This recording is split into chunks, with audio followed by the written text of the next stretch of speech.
Hey everyone, it's me, Chris from Body Nova Fitness Coaching, and I wanted to talk about fat loss mistakes. Now, let me start with this first here. When I think fat loss, or actually, most people would lump it together. Fat loss and weight loss is the same thing. I keep them separate because you can tell about somebody's mentality through that. Okay, when it's weight loss, they don't really care about how they look. All they care is that the number of the scale goes down. So their health doesn't matter, because the number of the scale goes down. The research would show that there's a difference when someone is of a healthy weight and a healthy body fat versus someone who's a skinny fat, or of a healthy weight and a high body fat. So I like to make that distinction because we want to keep whatever lean body mass that you have, and we only want to get rid of the fat. The fat is the problem. The weight isn't the problem if the fat isn't too high. So I try to separate weight loss and fat loss, okay, for those reasons.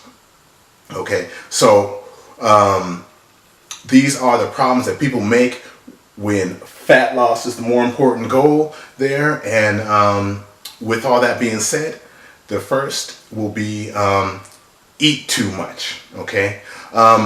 One of the things that they usually avoid trying to do is when they do a study on exercise or anything like that, they want people to keep their normal habits, and they don't want to alert people as to how much they're eating, because they might automatically start changing their habits. All right, because most people have no idea how much they eat or how little they eat. So the biggest mistake there is, when they're trying to lose body fat or even weight, either one, is they eat too much because they have no idea how much they're eating. Okay, so this is why I'm so big on tracking, because once you're tracking, we're both speaking the same language so that we can effectively communicate. Are you eating too much? Are you eating enough? Maybe you need more of this and less of that. Something like that. So that's why you need to track. Okay. So once you get to tracking, you get an idea of how much you're really eating, and then you can make the adjustment. And you don't have to make a really large adjustment. It could be just really small in most cases, especially if you've been trying to drop body fat for a while. Okay. The second thing is liquids count. All right. So Coke, Pepsi, margaritas, a lot of liquids that people drink,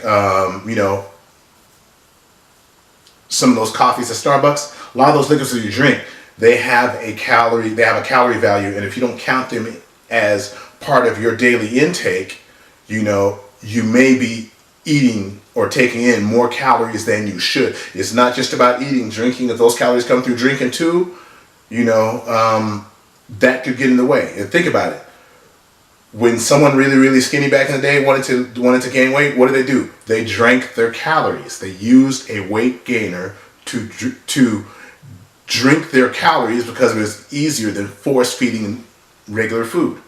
Okay, so liquids count, and you want to track your liquids too. Depending on what that liquid is.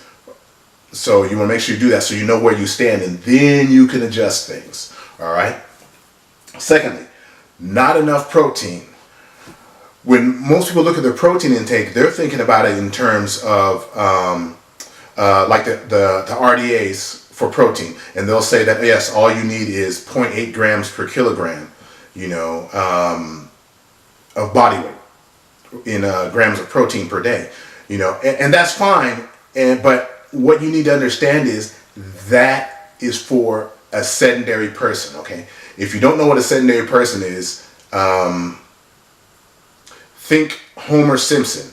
Okay, Homer Simpson typically does not exercise at all. All he does is sit on the couch all day, or sit up at the bar drinking beer, and eating junk food and things like that. No exercise. So the rules are different because there's no need for him to fight as hard to maintain that lean body mass that he has. Okay, so the rules are different between sedentary people and people who are going to do it the right way by exercise, to gain, to at least hold on to their lean body mass. And that even goes for cardio athletes. You're looking at endurance athletes, their protein, their recommended protein intake is right at about a gram per pound. I think it's 2 grams per kilogram, which 2.2 kilograms, there's 2.2 kilograms in a pound of body weight. So you want to keep that in mind because you want to hold on to as much lean body mass as possible.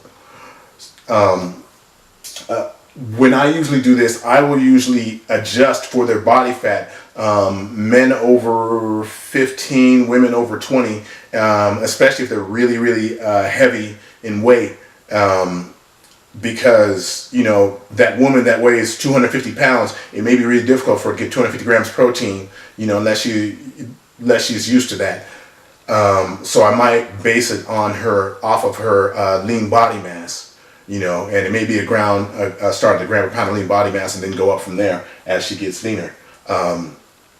But you have to be cognizant of those that protein intake, and that's another reason why tracking becomes more important, because you want to make sure you're getting in what you need to make the most of your efforts. You know, the more things that you line up, either the greater your benefits will be for longer, or the greater your benefits will be, you know, overall. So think about it that way.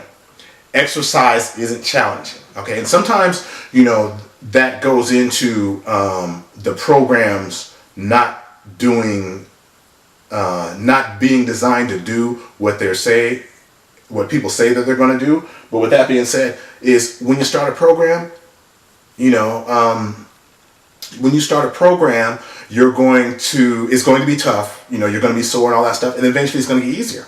But if it gets easier, your body gets better at doing it, and it makes it so you burn less calories doing the same type of work, you know? So think of it in that way. If you burn less calories, you have to find ways to burn more calories, and sometimes it's making it challenging. You know, I think of it as your body adapting to swinging an axe, you know, and you're swinging the axe, you know, and you're chopping wood, swinging the axe, and you haven't done it in a while, and you didn't wear gloves, so you get calluses.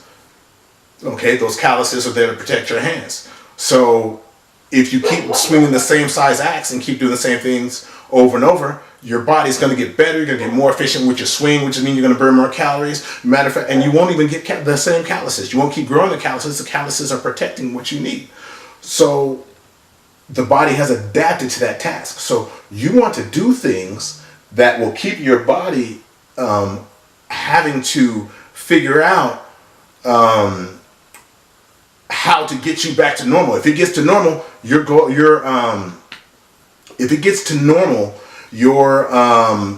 ability to lose weight is going to be compromised because you're going to burn less calories. Okay, so you need the challenge. You don't want to adapt. You don't want adaptation. And so going on to the next one. Your lifestyle is stressful. Your sleep is bad. You have a high stress job. You know, you're probably somebody who didn't properly track their calories, or they cut their calories too much, and they introduced too much exercise, you know, at once. So now it becomes a stressor on the body. So if your body gets stressed out, it slows down the rate that you burn calories at. It also it affects your sleep, and if it affects your sleep, that's also going to affect your ability to manage your blood sugar levels, which could also affect your cravings for the foods that you probably should only have every once in a while. You know, so it's a big chain of events. So you want to get your lifestyle in check. You know, and sometimes that can go into doing activities like yoga or different types of meditation, guided breathing. You know, to help bring down your body's stress response so it's going to function properly and help you to keep losing body fat. All right.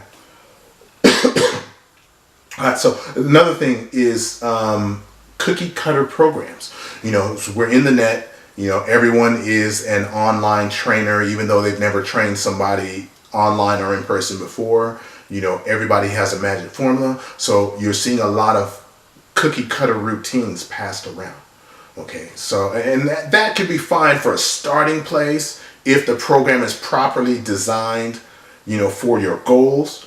But where the problem is with cookie cutter programs is, you know, for example, I did a video on how women respond differently to exercise than men. Women can recover aerobically from a workout faster than men, so they would require shorter rest periods. With shorter rest periods, they will need a shorter rest period to get the same fat burning response, maybe even the same metabolic stress response for building muscle. Okay, so endurance works to their favor, you know. But if the person didn't value rest periods, that could be a problem. All right, if you're a beginner, you know, if you're a beginner, you're less of what they call neurologically efficient. So it's sometimes you have muscles that turn on when they're not supposed to, and sometimes you don't actively express your 1 rep max. So you might lift a weight 17 times when, you know, if you're a beginner, but in reality you're closer to your max than it would appear. So with that being said, a cookie cutter program couldn't address that.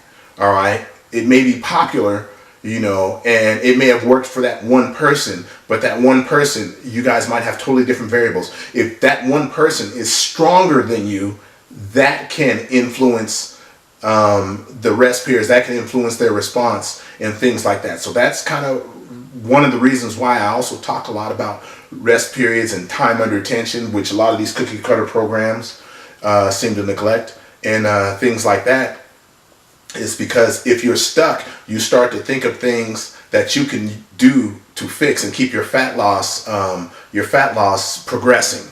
Okay, so that's one of the things with cookie cutter plans, and or even cookie cutter nutrition plans is another deal, because if your body fat is higher than the person that gave you their program, gave you their secret program, you may not be able to expect it to work the same. If you don't have the same ability to manage carbohydrates, well, like for example, maybe about 2-3 years ago, carb cycling was in, or carb and calorie cycling, more carb cycling. They haven't caught up to calorie cycling yet, but carb cycling was in.